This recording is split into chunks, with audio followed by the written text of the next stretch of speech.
So let's get into the questions. We're not talking marriage, we're talking business. You both have built very successful global businesses. Fedi here has businesses expanded out of Africa. Dare is expanding next year to Europe. So these people have built global businesses, and it's important that they share their stories on their journeys with us today. Every founder hits a point where the business demands a version of them that doesn't exist yet. What was the first belief you had to unlearn, and what new belief did you have to create for your company to truly grow? Let's start with Fedi. Talking about startup, I really think, what did I have to unlearn? I think there is a way we were raised in Africa. You were actually raised with a script to survive. I remember when I was going to study, my mom told me it was medicine, because if you wear glasses and you were smart and you just have sciences, you go to medicine. That's the way. The culture just chose you. So that's how I ended up in medicine. I did not realize that I didn't like blood until year 2. So by year 2, I was having a crisis, having to go for dissection where they were cutting dead bodies. I just wasn't built like that. But I love the theory. I can talk medicine today until you take me to the theater. And then everything just changes, right? And somebody told me this week that the reason why she did not study law was because her elder brother told her lawyers die young. I should just switch. I don't know where that theory came about, but I'm still trying for somebody to help me unpack. Is it that because lawyers lie? I don't know. There's a theory. I really want to know how that came about. But what I figured is that many of us chose courses to study because it was what could sell. It was about finding a stable job. And my mom told me, doctors don't have to look for a job. Just convert your father's house here. This will be hospital. So there was a way you study to survive. Now, that survival puts you on this cultural clock. And the way your life goes is that from primary school, you move into secondary school. From secondary school, if jam no jam you enter university, right? And then after university, as you're coming out, you're looking for a job, you're getting married. So I can tell you what plays out in an average Nigerian is that there is no pause and moment for reflection and awareness. So you just carry on through. A lot of Nigerians are actually not self-aware. They don't know their strengths, weaknesses, what they like, what they don't like. So you show up in your workplace or in a business with the same unawareness. And then there's a lot of mistakes that can come from those blind spots of yours. So when I started a business, I figured that you can carry this hustle spirit and enter business. But actually, successful businesses don't hustle. They build structures. But you can get into the survival mood where I need to meet my payroll, I need to be able to execute this, and everything is about immediacy, it's about survival, it's about now. And you can spend an entire decade just going through the motion, right? And you just know that something is missing. So, and many times that scarcity tells you, I can't pay for a course because why am I paying for a course? I need that money to pay for salary. So people stay on a job for many years and they don't grow. They just go through the job.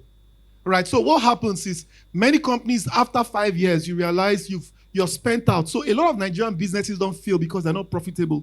They fail because they're understructured. And what it means is that as you grow your business, I was fortunate, right, because I love to read. So I go for courses. I just travel. I just like to read.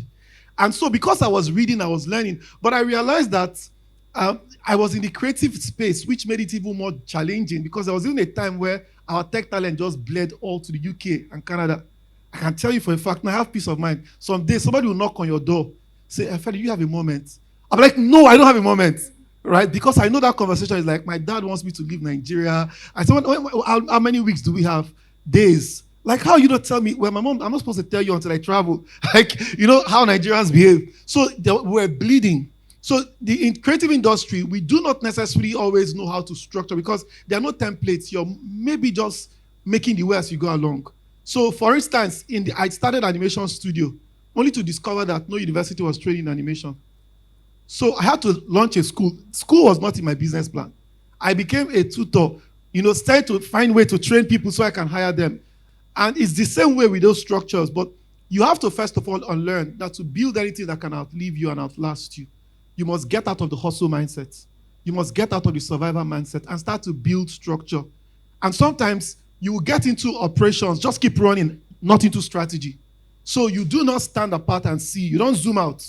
You're just in the frame. And when you're too much in the frame, you make more mistakes. So the first thing first is to understand that the business is not static, it grows. And for the business to grow, you must grow because the spirit of the entrepreneur is the enterprise. So if you're not developing your mindset, if you're not becoming more, your business is stunted. And the cash flow can keep coming, but not for too long.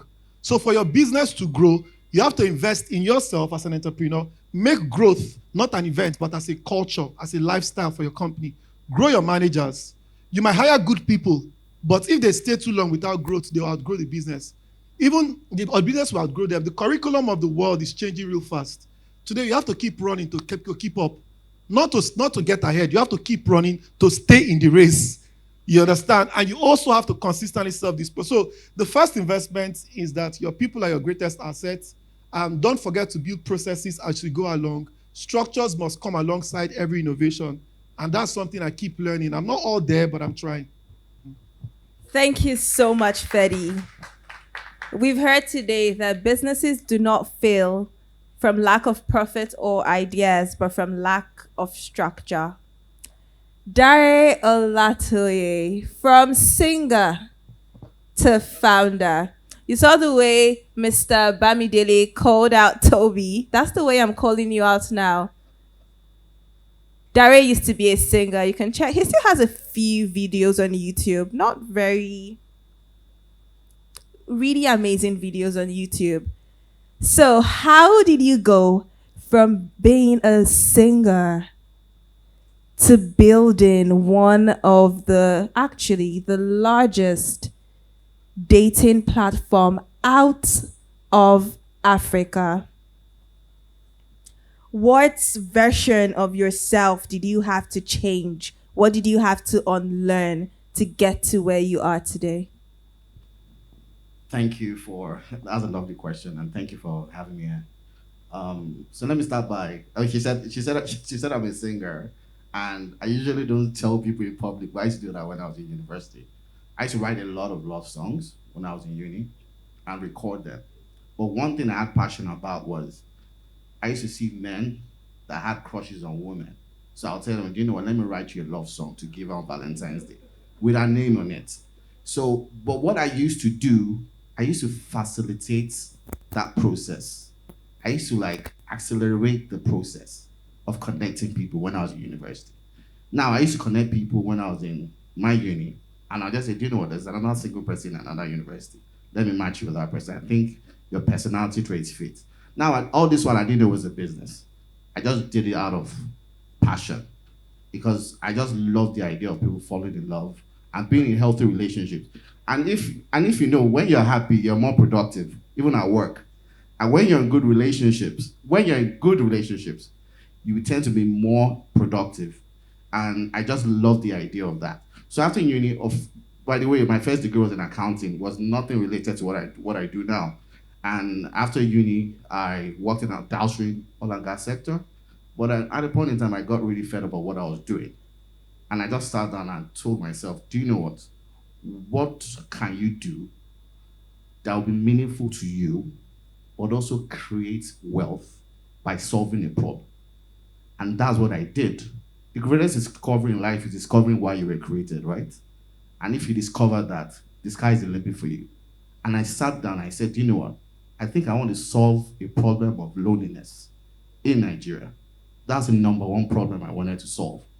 And that's when I started. So when we started True Flutter, what were the things I needed to unlearn? First of all, I was a one-man army. I thought I could do everything. I was the HR, I was the marketer, I was the customer care representative. Because we're lean then and we started lean, right?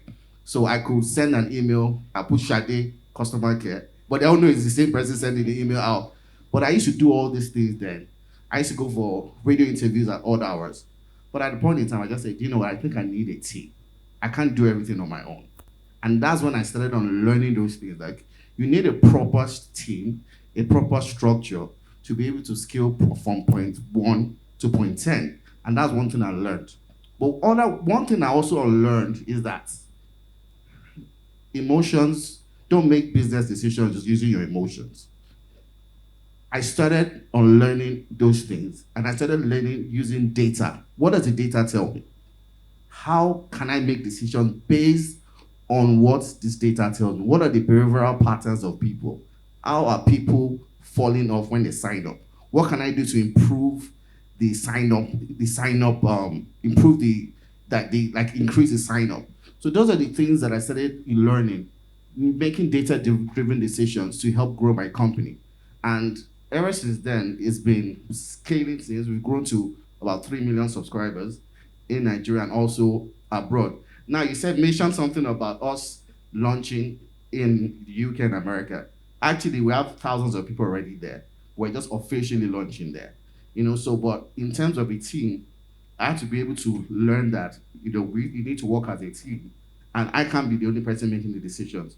We need to make decisions as a team. And if I'm gonna add something again, sometimes I might say a bit of some biblical things. God gave Solomon that wisdom. But the reason why Solomon achieved what he could achieve was because of the people he surrounded himself with. Solomon couldn't be everywhere at the same time. Solomon had to empower the right people in place. And that's what I thought of doing, and that's what I started implementing in the company.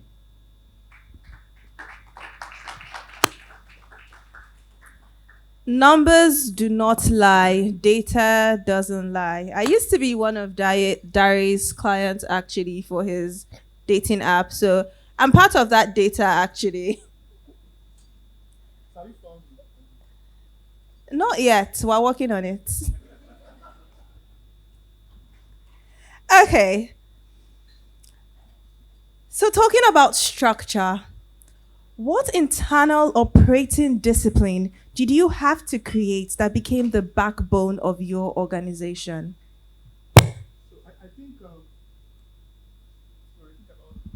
So one of the things that I did was we had to build an entire SOP around how we hire and our onboarding process. Hiring used to be very, very fluid. I could just really meet somebody who is so talented, and I'm like, "Can you draw? Can you write? I think you can do something."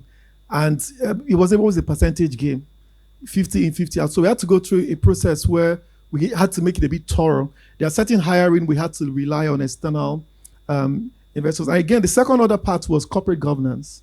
Just being able to structure everything around your company so that you can insulate yourself from your excesses. Because we do all have areas where we're excessive. I could be a little more humanitarian with business decision.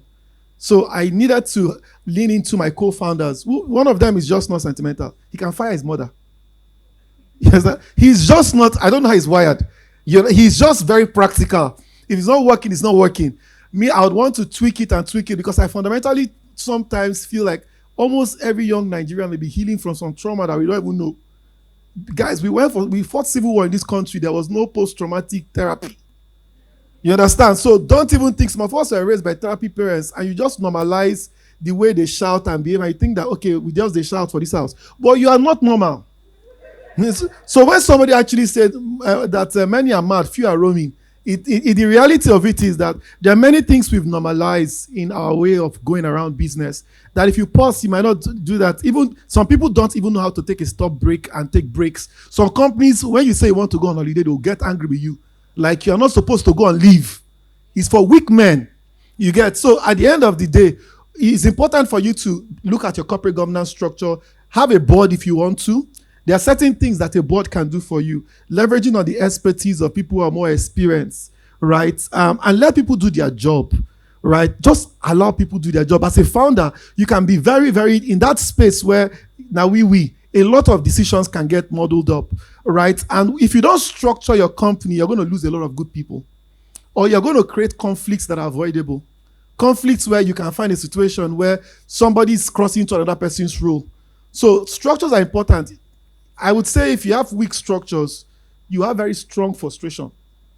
It goes together. You have a strong company, you have strong frustration. I personally had to learn through that entire process. So corporate governance, develop your SOPs around the different roles, how you hire, your strategy, your roadmap, find a way to onboard everybody in your company. Let there be alignment as much as possible. And from time to time, most Nigerian companies don't do appraisal until they want to fire. you have to keep appraising your people. There has to be a sense where there is a feedback system, where people are getting feedback on their job, where there are measurable outcomes, and you can check. So if you're being hired for a job and your founder is telling you, we just need 10 million downloads, okay, 10 million downloads, how much you get? You don't have marketing budget. The last time we saw it was Pharaoh asking men to do straws, right? So why bring a Pharaoh model? So don't sign up for things you don't know. But founders can be unrealistic to investors. They can also be unrealistic. See, guys, tell the investors the truth, right? There's no need to inflate numbers, and then you're struggling, your mental health, you can't sleep because you told them we'll hit 1 million before December. And there is no way, nobody has hit 1 million. I said to go and buy it from India.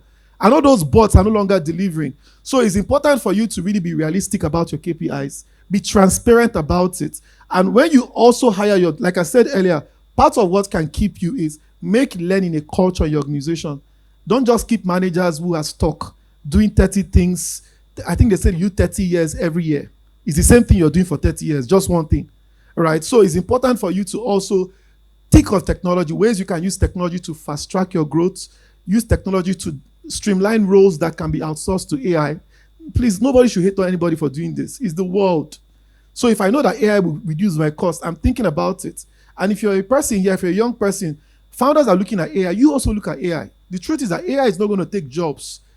More likely, AI will replace people who don't use AI to create jobs. So it's actually, AI is creating jobs. In fact, the prediction, if you don't know, AI is going to make more billionaires than have any other industry have made in recent times. So yes, many jobs will go, but jobs will come. So you better lean into the area where you can see the jobs unfold.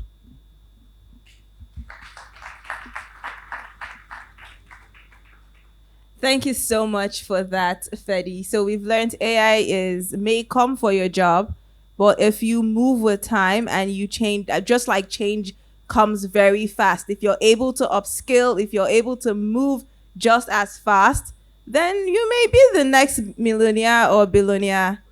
Am I sitting beside a billionaire? And I don't know. Okay, thank you, Fedi. Mr. Dare, what internal operating discipline did you have to create that became the backbone of your organization? I know you earlier mentioned, running a one-man team. You were the HR, you were the operations manager, you were the CEO, you were the marketer. And so aside building a team that could take on these other roles so that you can focus on being a founder, what other operating discipline did you create that became the backbone of your organization? Thank you for that question. The first to be, if it's one thing I would say is that for the past, since I started the company and I started employing people, it's mandatory for every staff to send me daily reports every single day, even if I'm not in the country. You have to send me your daily report, and it just shows a level of accountability in terms of what they need to do for the day, what they have accomplished for that day. And I think it's been easy for me to be able to hit it. Well, I'll say for us to hit our goals, because if they send me reports every day, they definitely need to accomplish those things. And on a weekly basis, they send me those reports on a monthly basis.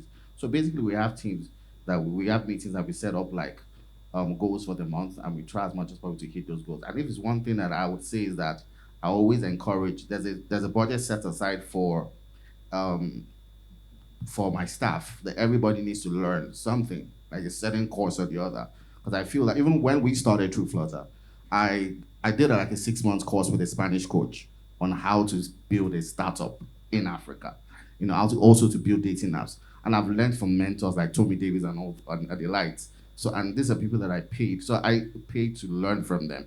So it's something that I've already mandated my staff to definitely learn new skills, especially during this AI season we're in. Because a lot of people can actually lose their job. There's now conversational AI that literally does everything in terms of customer care, in terms of just outreaches, just being automated like that. So what can you do to upskill yourself and be relevant in the company?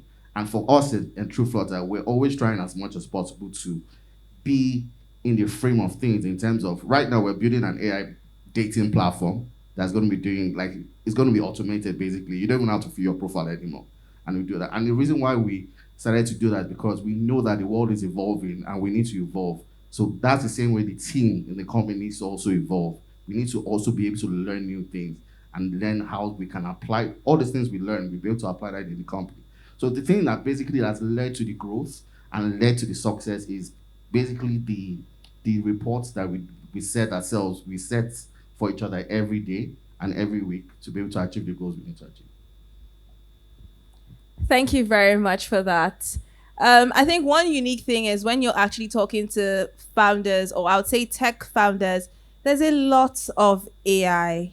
Well, before AI comes to our jobs, we can start by sending our managers for the managers that manage conference happening in January, where we equip your managers on how to lead confidently and solve performance gaps in your organization. So they'll teach your managers, and your managers will understand that they are the high stakes of the business. So I should be expecting your managers.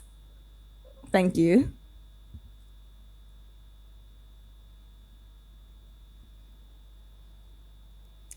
From medicine to building $1 million company, from being a singer to also building $1 million company. The evaluations are online. If you had to start again today with zero money, zero network, and zero status, what would be the very first thing you would create or rebuild your path as a founder? Fedi, please. If I have to start again, what would be the first thing to build as a founder? I think that naturally I gravitate towards storytelling. So I'm always thinking around film making. I'm always thinking about gaming, anything that can tell story. However, with entrepreneurship, I really think what is most important is not just that question is going to be contextualized around the fact that what is the need I'm trying to solve in the environment. And I will tell you for a fact, because I know a lot of young guys here, in Nigeria, if you're a man, you're in crisis, and you might not know, but I'll help you here to help you say a few things. They say 60% of Nigerians are unemployed, right? Technically, 60% are unemployed. That's not even what's threatening. The other 40%, there is a 90% ungainfully employed. Now, I stumbled on that word for the first time, ungainful employment. That means you're employed, though. You're just not gainfully employed. That means there's an employment that, a take home that cannot take you home. So if you're a young man here, the truth is that for the most ladies now, if you want to raise money, have a lady on your team. Some companies will pre-qualify you for startup founding because of diversity. So there is a lot of help that is coming in the way of solving for inequality of many years. However, a lot of the guys that are in the world today are going to face tougher issues because one, the earning dynamics is changing. You're most likely to marry a lady who is a working class woman. So if all your life you've been raised as a man to believe if what I earn is who I am, think again. You just might not have that thing for long. So the idea is to start to build value. So to be an entrepreneur, don't start with rent seeking. Rent seeking says, oh, there's an opportunity here, let's go there. There's an opportunity here, let's go there. And typically what most young men do is that they spread themselves thin because they feel success is a percentage game. So if I do 10 things and I get one, maybe I get one. But the challenge sometimes is this environment is not designed to reward that kind of life. It will stress you. So Nigeria is like you're swimming with the sharks trying not to be their food. Everything is designed to test you. This environment is not what they call enabling. That word enabling environment is one thing. It's a testing environment. So you want to be wise about how you go about it. So don't just solve for vitamins. Solve for painkillers. Like when you're bringing a product to the market, understand that people should not buy. Nigerians, I see people building a nice to have. I don't want to use an app and order plantain.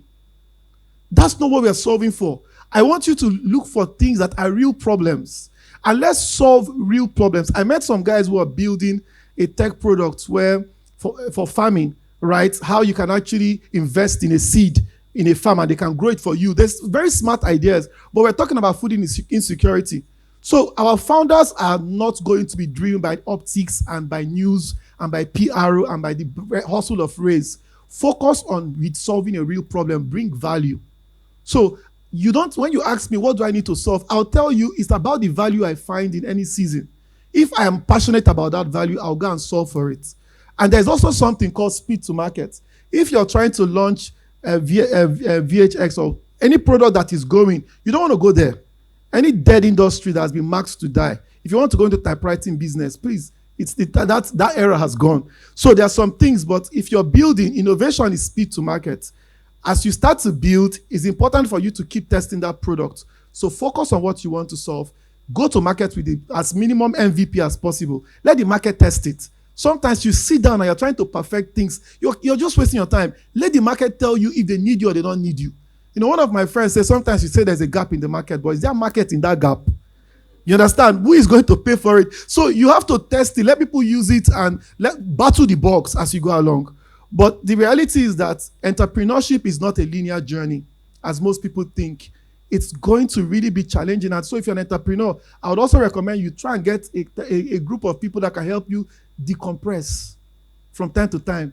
Because whether it's raising money, you think that after you've raised money, your job is over. It's a lie. Ask every founder that has raised. The battle just started. In fact, you just became a hired slave. If you're not careful, you sign clauses that can get you out of that company should you not meet your KPIs. So we glorify raise over revenue. But startup and founding is real work. You grind, is building.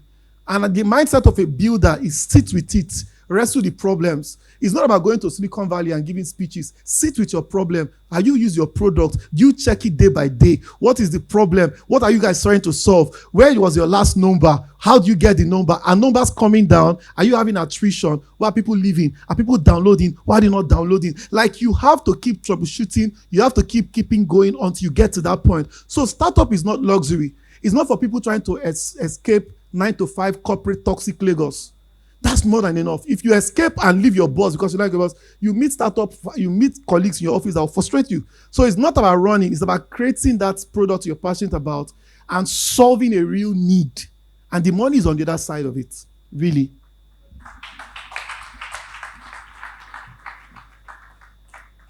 Thank you so much for that, Fedi.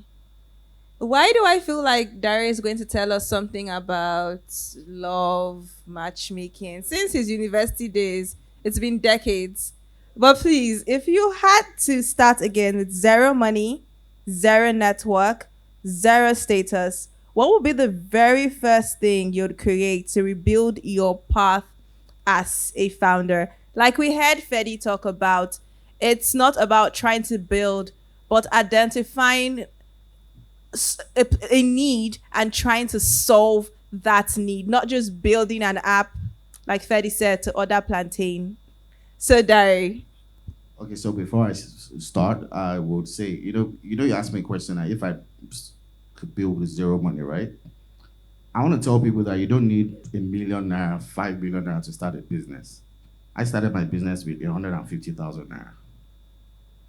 And if I had waited for a miracle to happen, maybe it might not have happened. Now I've built a platform that Ukrainians basically manage it. But I started with 150,000 naira. That's the first thing I would say, because I noticed that a lot of people always wait for this money or that money. But I started with speed dating events. And I said, okay, how can I monetize this? How can I add value? Start thinking about the value you're trying to create or trying to add, and the money would follow. So this goes out to every founder. Now, I'm going to add to what he said. There's a certain mindset out there about founders, and they believe a lot in investor money. They're not building a business. They're just relying on investor money to have a runway for a year and 2 years, and they end up packing up. What I'll try to tell you is that build a business that is sustainable, that regardless of an investor funding or not, you are still running your company. And part of the things that, the mindset I had when we started True Flutter was that I was used to vanity metrics. And that's what a lot of founders are used to in Nigeria. They're used to, we have this number of subscribers, we have this number of downloads. The question is that, how much revenue are you making to the company? Because that's the thing that's going to sustain the company, not number of downloads. How much revenue are you getting in the company? So that's one thing that changed my mindset. And my mindset changed 2 years ago. Myself and my team sat down and we said, do you know what? We spend a lot of money on advertising. What can we do to reduce this funding on advertising? Because it's just like you're pouring money in a basket. You don't know, you're playing Russian roulette. You're like, you spend maybe like ₦1 million on advertising, you might get 200 down. It doesn't make any sense. So are you trying to say that if I don't spend money on advertising, I won't get installed? So we sat down and we formulated something. We said, what do we have that we can give for free and get people to download? So we said, do you know what? Let's put an inner virality in the app that will make people share with their friends and get rewards. So we rewarded people flutters. Flutters are voice introductions. Like if you meet someone on True Flutter and you can send a voice introduction introducing yourself instead of swiping right and swiping left. It makes it more original. So we said we'll give people 2 flutters for sharing with people. And do you know how many installs? Now we do an average of 15,000 organic installs every month without advertising. And that's why we sat down and we said, well, how can we make this happen? So those are the things that we needed to unlearn. And okay, what can we do within our power to grow this company without any external funding?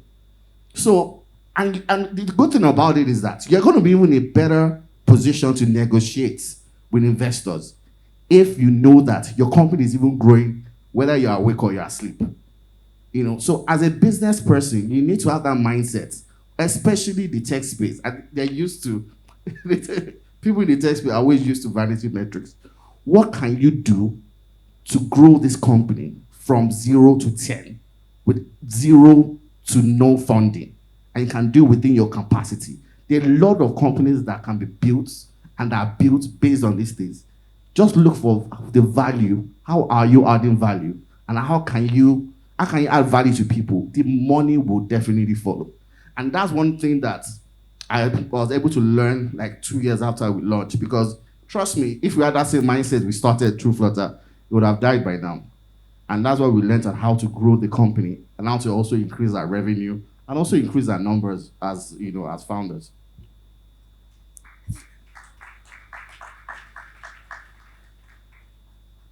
Thank you so much for that, Dari.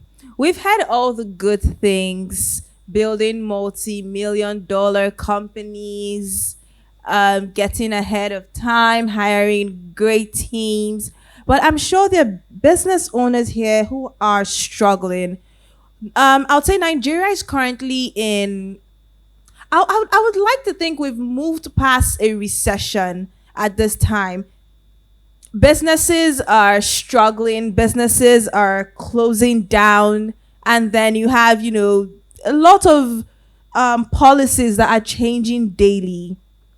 Would like you to share or help other business owners who are struggling to create clarity if their business is moving through uncertainty, market shifts, or even internal chaos. How can they navigate this times and move past it?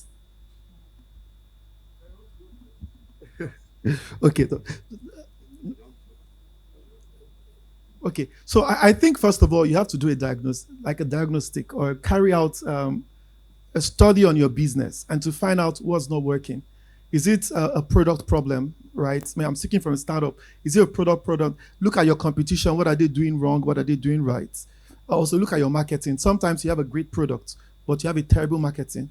You also have to now look at what is the messaging in your marketing. How clear is your marketing and all of those things. You also might want to look at the business model as it is, because sometimes you might have a great model, but a great product, but a failed business model. So a business model is not the same thing as a business plan. So right now you can have a 5-year business plan, but the nature of technology can make your business plan a 3 months lifespan.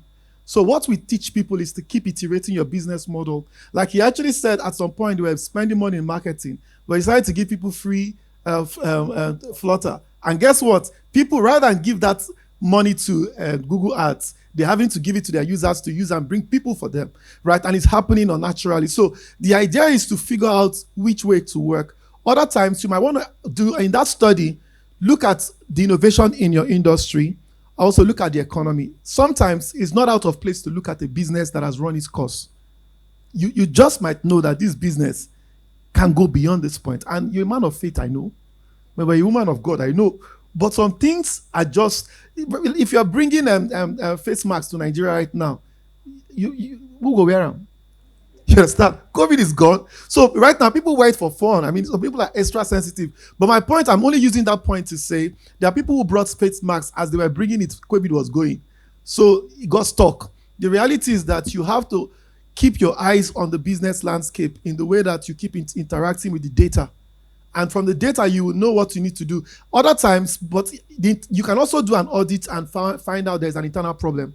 And that internal problem, you have a weak management structure, or you need more competent hands. Because talent is very important. In fact, I think talent can be underrated in the startup space. You understand? Because people just out of university, they are founders. Out of these, they're founders. So there is a lot of inexperience that people are packaging behind that. And guess what? Sometimes 3, 4, 5 years in, you got to see the cracks. I tell founders, please work for a year or two in any company. You just get the structure. Even if it's not a great place, you will learn how not to do it. And if it's a great place, at least you have something to start with. So it's important for you, if you do your internal analysis, you might need to fire. There was a time we brought a consultant that actually mapped out the company that 40% of the people had to go. Problem was, I don't like that kind of decision, right? So one of my co-founders told me, if I just go house, we would distribute letter.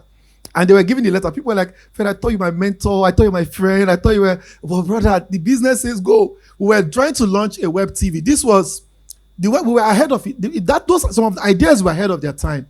So you're launching something for a market that is not ready for it. So you're going to be beating off almost a dead horse. So guess what? The best thing then was to put it on hold till such a time as this, when the market will be ready for it. But please, if you're a founder, you must learn to make tough decisions. You have to understand that the business is your priority. Don't let sentiment interfere with the business. Don't say that's my brother's friend from secondary school, bestie, my cousin. No, please. You are going to kill the business. Let the business pay for itself. And when the business is not paying for itself, know when to wind down, know when to pivot. Pivot is a spiritual thing. You get. So somehow, it's something you have to be discerning enough to know where to turn. Don't just stay on a mountain too long. Somehow understand if you need to have like new products categories to launch into the market. Sometimes you have to understand how to sell to Nigerians. I think that we don't know how to sell. Because I spent over 15 years in marketing. I see people sell rubbish. Sorry for that word, but I'll explain. When Glow came into the market, MTN was already here, guys. MTN was doing a lot. Glow just understood something. Back in the day, Mr. Jibola, if you're calling, I don't know if you guys remember, most of us were in school. If you call 1 minute, 1 second, you paid for 2 minutes. So this is how we used to call. We used to call like, Dad, I'll call you back. Thank you. I just see 59. You just feel like you won jackpot. And I think Glow knew very well that Nigerians don't like pay for the pain of 1 minute, 1 second. Oh, when you see 1 minute, 1 second, say, oh, we should have just been talking. Guess what? Go just sat down and introduced per second billing. So people will call for 10 seconds. You can call all your family member. It's still 1 minute. Sister, I'm still alive. Oh, thank you guys. But I just arrived. Thank you. Like everybody, 1 minute. So Glow packaged for Nigeria. And that's what it means to sell to culture. It tapped into our buying power, our psyche. Now, Cowbell did it. When Cowbell came into the market, people were buying peak milk. We didn't know they were hustling because you have to buy peak milk, right? Cowbell just introduced peak milk in a sachet. You get. And then, do you know what happened? Apparently, some of their bookies have been doing it. They'll put it like that, but Cowbell just packaged it. And before long, they took the market. In fact, it didn't take peak milk more than a year or two to now launch their own 10 naira. Peak milk now comes in a sachet. Because the reality is that you are selling to people. If 60 million Nigerians play Baba Ijebu every day, you understand? No, check it. 60 million Nigerians. You'll be asking yourself, what are they playing for? Because not all of them will win. But somebody had a prophecy on Sunday that your way will be great.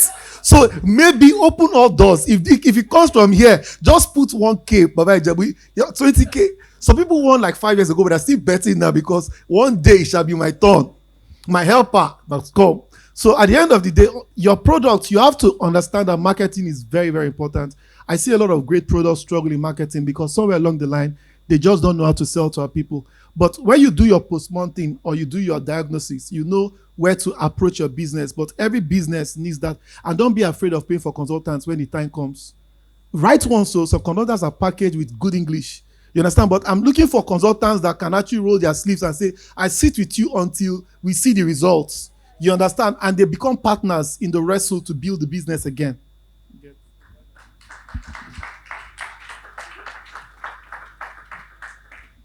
Thank you for that, Dari. That was a very powerful message for founders and business owners. If you're a business owner in the house, can I see your hands? Oh wow, we have about over 50% of people seated here today are business owners. Are we learning something here? Okay. Before we go on, Mr. Fedi mentioned something about managers and businesses and him having to fire 40% of his workforce at some point. But Mr. Fedi, if you had sent your managers to the managers that manage conference, I'm sure, because the program is designed to equip managers with all the tools and skills that they need to lead confidently, prevent performance gaps, and even champion change in the organization. You also spoke about hiring a consultant. But if you send your managers and they even get up to the point of doing the managers leap, do you know that your managers can act as consultants by also analyzing your business and offering good recommendations to solve your business problems? I'm just putting it out there because we also have business owners and founders here. So if you're struggling, don't start wasting your money hiring. Consultants are expensive, oh. Managers that manage. Are you a consultant? You should still do managers that manage.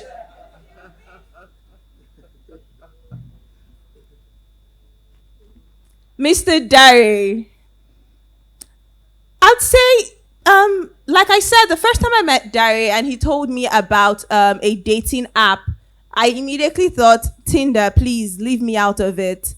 So it would have been very difficult for you to convince Nigerians who are very religious that they should join a dating platform and start finding love there. So I'm sure your business would have faced a lot of uncertainties, market and mindset shift, and internal chaos. How did you navigate that time? Like I always say, perception is reality.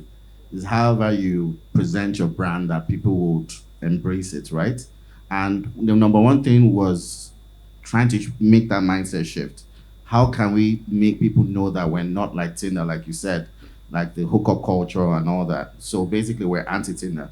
And our brand positioning already says it all. If you go to our page, you see a lot of testimonials of people getting married on our platform, on Instagram and other platforms. So we actively change people's perceptions based on the things we pushed out to the public. Right now, we partner with big churches in Lagos for, like, I would say one of the churches we partnered with last year, Harvesters Church, with over 2,000 people in attendance. We managed a speed dating event for them. And now, pastors won't have partnered with us if they knew that we're like Tinder. But they knew that, okay, we're positioned to be like a matrimonial dating platform. That's why it's easy for them to partner with us. And we partnered with so many churches in Nigeria too. And, so basically what we did was just to change the mindset of how people see us. How do they see us? We're more of a matrimonial app. And that's what's made it easy for us as a dating app to be able to partner with different companies. And like I always say something, there's something I'd like to add to this. One way to grow your platform is to be able to partner with larger platforms. Like, let me give you an instance. I just reached out to Harvest and I told them that, do you know what? I'm going to manage your speed dating event for you for free. And they said, okay. But Pastor Balaji announced it for 4 weeks on Sunday. We got over 8,000 subscribers just from that. But I knew what I knew my mind. I knew what we was trying to gain from that. The partnership brought a lot of subscribers and also revenue. So partnership is very important. It can take you from, it can just take you from one point to the next point. So that's just basically what we did. And yeah, so what we did to do, like I said, is basically the branding, the positioning, how we talk about ourselves as a company, and how we can partner with other people.